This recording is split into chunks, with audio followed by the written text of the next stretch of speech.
هو الدكتور العراقي عامر موسى. أنا تعلمت الرجولة جدا من كثير من النساء. يعني ممكن الأنثى تبقى رجل؟ نعم. إيه أكتر قرار أنت أخدته بدافع الرجولة العربية القوية الحامية وندمت عليه بعد 5 دقايق؟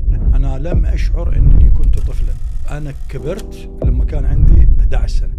شو انتوا من بعض؟ لا يعني ازاي تؤمن بربنا؟ يعني أقولها يعني وبالفم المليان. أنا نشأت في بيئة ديمقراطية جدا. بيتحول الأمر إلى شجار أو انسحاب أو لعن. أول صعوبة في أي بلد من بلاد الاغتراب هي اللغة، لأن اللغة سلطة، إذا لم تتكلم اللغة فلا سلطة لديك. أنت كراجل عربي تحب تسمع من زوجتك أنهي جملة من 3 جمل اللي أنا هقولهم لحضرتك؟ شكرا ليك، أنا أسفة، بحبك. هذه عندنا صعوبة بيها، ما أعرف شنو الأسباب، جزء من عندها بيئية، جزء من عندها دينية يمكن.